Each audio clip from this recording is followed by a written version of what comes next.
Hi, Madison Heights art students. This project is called Found Object Art, and we're going to be making fun faces with found objects. So, what is found object art? This art piece is called Bicycle Wheel by the artist Marcel Duchamp, and it was made over 100 years ago. He was one of the first artists to take something like a bicycle wheel, attach it to a stool, and call it art. Found object art created a sensation because prior to it, whenever artists created any piece of art, they designed every part of that art themselves.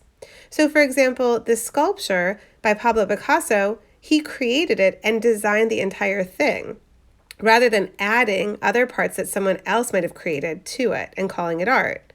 Whereas in Marcel Duchamp's art piece, he did not design that wheel, nor did he design the chair, but he did design the art piece by putting it together. We are going to be creating our own found object faces. And similar to our land art project, we're using materials that we did not create. So, for example, in our land art project, we used natural materials. Here we're going to be finding materials around our home that we can create faces out of. Just like our land art, the photograph is going to be really important because these faces are not permanent. They're just going to be found objects that we arrange and rearrange to create faces. So these first two examples of found object faces are created by people who help to clean up a river in Oregon.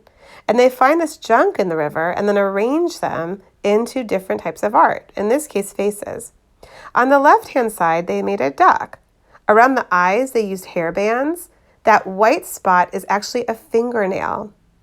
And on the right-hand side, they used lost keys that they found in the river to create a picture of a bear. These next found object faces are created by the artist Andy Knowlton.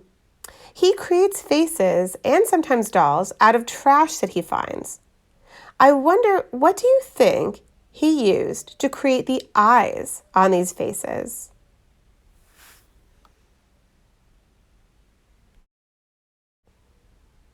The artist Mark Rodriguez creates faces out of candy.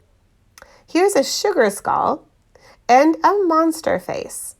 What kind of candy do you think he used for the teeth on that monster face?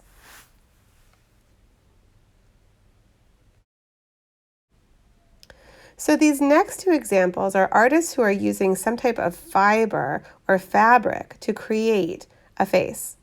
On the left-hand side, the artist shaped and formed wool to create a face. And on the right-hand side, the artist shaped and formed a shirt to create a face.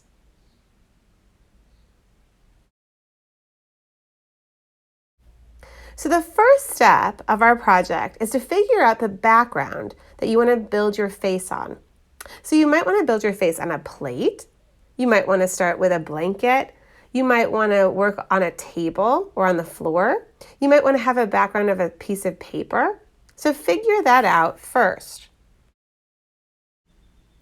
Your second step is to find and gather the objects you're going to be using. You want to make sure that you have permission to use these objects from your home. As long as you do, look around. There's a lot of different types of objects to use. So the next step is start to create your found object face. The first face I made, I used a plate for the background. I thought that would be kind of neat. I've seen it on the internet and I liked it. It makes a very specific shape for your face, so you don't have to worry about making a facial shape. You just more put the features on the facial shape. But then if you want to also try it without a plate, I recommend you do that. I ended up making a lot of different faces because it's pretty fun to make them. I recommend every time you make a different face to take a photograph of it because as soon as you move it, you won't probably see it again. The next step is to turn it in. When you turn it in to me in either Google Classroom or by email, make sure you have your name, class code, and the materials you used. And make sure you also put those with the picture up in Padlet if you upload it to Padlet. So your final step is to clean up. Collect all of the found object materials that you used and put them away. I can't wait to see your found object faces. Have a great day.